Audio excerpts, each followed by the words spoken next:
नमस्कार, देशोन्नतीमध्ये मी ऐश्वर्या शिंदे आपलं स्वागत करते। बघूया प्रदेशच्या आजच्या टॉप 10 बातम्या। वाल्मिकी कराडच्या शरणागतीनंतर मुख्यमंत्री देवेंद्र फडणवीस यांची पहिली प्रतिक्रिया समोर आली आहे। जे या प्रकरणात दोषी असतील त्या कोणालाच आम्ही सोडणार नाही असा इशारा यावेळी फडणवीस यांनी दिलाय।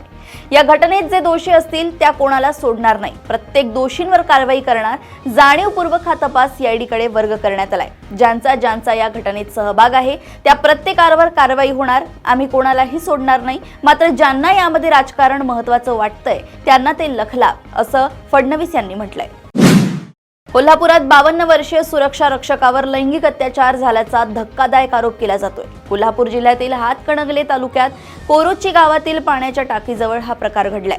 सुरक्षा रक्षकाला मारहाण करून त्याच्यावर अत्याचार केल्याचा प्रकार उघडकीस आलाय। या घटनेमुळे संपूर्ण परिसरात खळबळ उडाली असून नागरिकांमध्ये संतापाचे वातावरण पसरले आहे। पश्चिम महाराष्ट्र हा ऊस उत्पादकांसाठी ओळखला जाणारा भाग आहे। यामुळे कोल्हापूरसह पश्चिम महाराष्ट्रात सर्वाधिक साखर कारखाने आहेत। सध्या साखर हंगाम सुरू झालाय। यातच मराठवाड्यातून कोल्हापुरात 2,500हून अधिक कुटुंब ऊस तोडणीसाठी दाखल झाले आहेत। मात्र त्यांच्यासोबत आलेल्या लहान मुलांना शिक्षणापासून वंचित राहावे लागतंय। शासनाकडून साखर शाळा संकल्पना राबवण्यात येते, मात्र त्याची अंमलबजावणी संपूर्ण ताकदीने होत नसल्याचं चित्र कोल्हापुरात आहे। त्यामुळे ऊस तोड मजुरांच्या शिक्षणाचा प्रश्न प्रचंड गंभीर होत चाललाय। महाराष्ट्र पोलिसांचा मोठा दबदबा व नाव लौकिक आहे। मुंबई पोलिसांची तुलना तर स्कॉटलँड यार्डशी केली जायची अशा सक्षम पोलीस दलाची अवस्था सध्या दयनीय झाली आहे। बीडमधील संतोष देशमुख या प्रकरणातील आरोपी 20 दिवस पोलीस व सीआयडीला सापडला नाही, तो शरण आला, हे पोलीस दलाचे अपयशच आहे।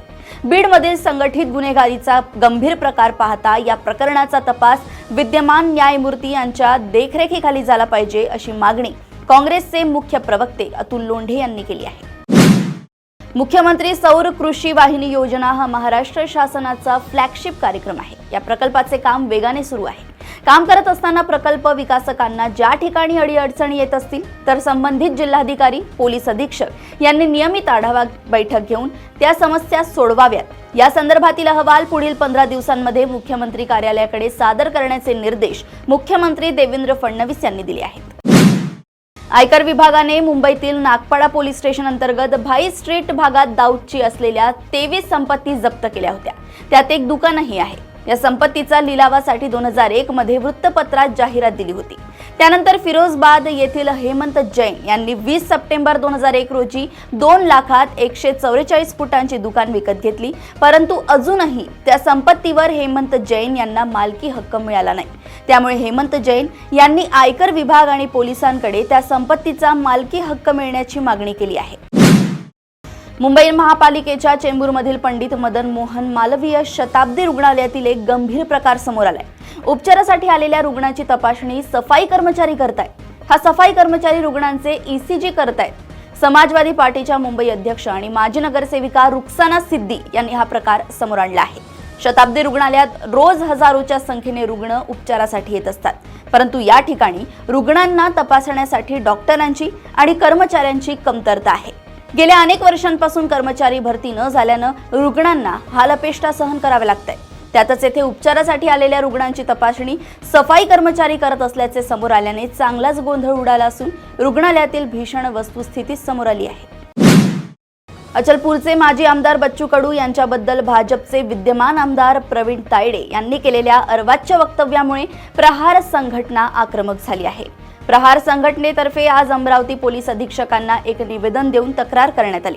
तसेच आमदार प्रवीण तायडे यांनी बच्चू कडूंच्या नादाला न लागता पहिले प्रहारच्या कार्यकर्त्यांचा सामना करून दाखवावा असे आव्हान देखील प्रहारचे जिल्हाध्यक्ष बल्लू जवंजाळ यांनी आमदार प्रवीण तायडे यांना दिले आहे।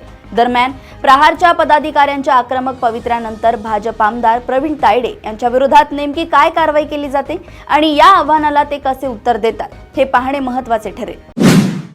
नूतन वर्षाच्या स्वागताला गालबोट लावण्याचा प्रयत्न नागपूर गुन्हे शाखेच्या अंमली पदार्थ विरोधी पथकानं उधळून लावलाय।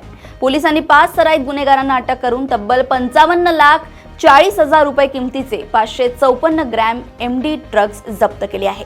हे ड्रग्ज 31 डिसेंबरच्या रात्री शहरातील विविध हॉटेल्स, बार आणि पार्टीच्या ठिकाणी पोहोचवले जाणार होते। मात्र गोपनीय माहितीच्या आधारे पोलिसांनी कारवाई करत ड्रग्जसह 66,21,000चा मुद्देमाल जप्त केलाय.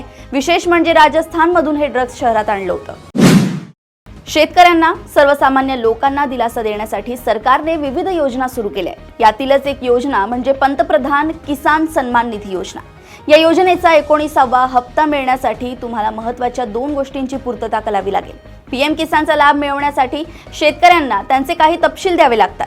यामध्ये ई-केवायसी करणे गरजेचे आहे. तसेच या योजनेअंतर्गत लाभ घेण्यासाठी अर्ज केला असेल तर नोंदणी क्रमांक लक्षात ठेवावा लागेल. लाभार्थी शेतकरी या 2 गोष्टी विसरल्यास शेतकऱ्यांना या योजनेचा लाभ मिळणार नाही आहे. प्रदेशातील अशाच टॉप 10 बातम्या जाणून घेण्यासाठी बघत रहा देशोन्नती. आणि अजूनही तुम्ही आमच्या चॅनलला लाईक आणि सबस्क्राईब केलं नसेल तर लगेच लाईक आणि सबस्क्राईब करा आणि बघत रहा देशोन्नती. नमस्कार. ठळक घडामोडींसाठी देशोन्नती न्यूज चॅनलला सबस्क्राईब करा आणि बेल आयकॉन प्रेस करा.